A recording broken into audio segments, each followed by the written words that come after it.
Okay, hi everyone. Here we have a quick video on using the WIDI Bluetooth MIDI, wireless MIDI dongle with an Airstep MIDI pedal. Now I'm using it with a Quad Cortex. A couple of things to note there. Firstly, there's a lot of debate as to whether the Quad Cortex provides power to the USB out, which is where the dongle takes the power from. Yes, it does, and in fact you can probably see the blue light flashing there. The other thing is, the reason I've set this video up is to basically help people out, because it took me ages to get this working. Search the internet, there seems to be loads of people having trouble, and there's loads of people who have no trouble at all, and nobody seems to be explaining it to each other. The person I really most need to thank is the chairman of CME, the company that make these WIDI dongles, because he was fantastically helpful. There's a couple of things you need to do, a couple of things you need to know, which will make this work. I initially, when I got this out of the pack, tried working it with this thing. I probably had about a 1 in 40 success rate, and it was really frustrating. So there's a couple of things you need to know. First of all, the Airstep. This is the Airstep Multi. So this is the one with multiple multiple MIDI sort of method. So you've got the 5-pin, you've got USB, and of course you've got the Bluetooth. And one of the later firmwares of this, it will do Bluetooth MIDI and work with a WIDI dongle.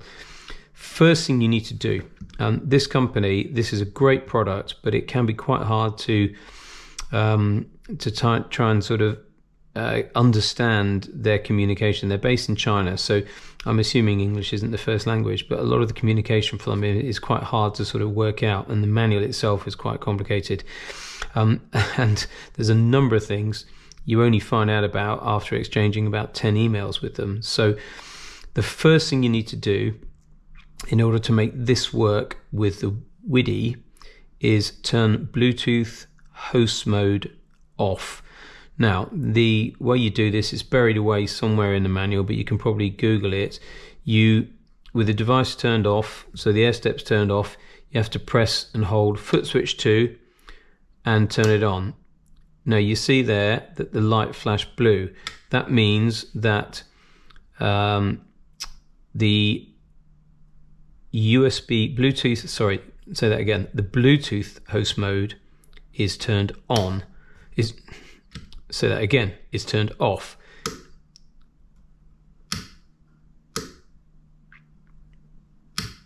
Okay, I'm going to edit this video, but basically here you'll see that little blue light there.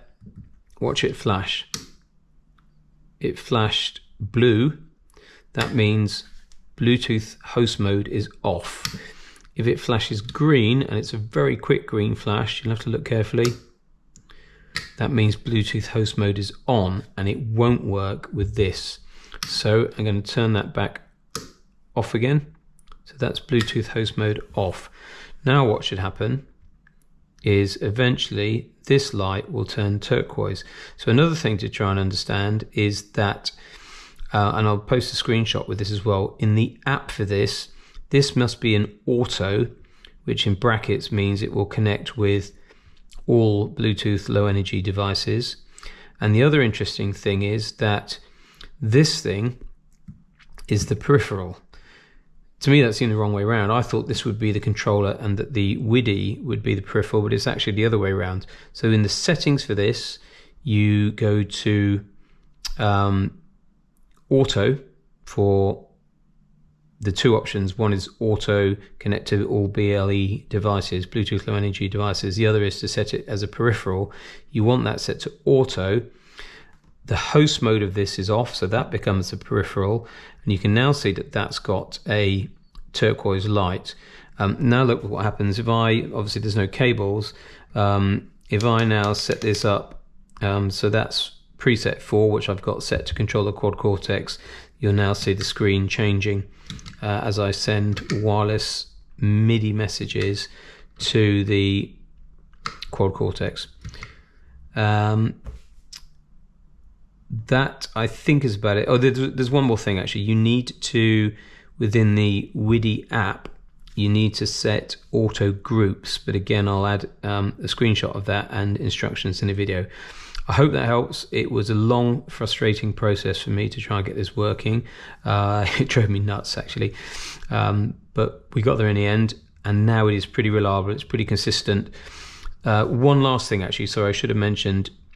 Once you've set this up, so auto BLE devices, set up an auto group.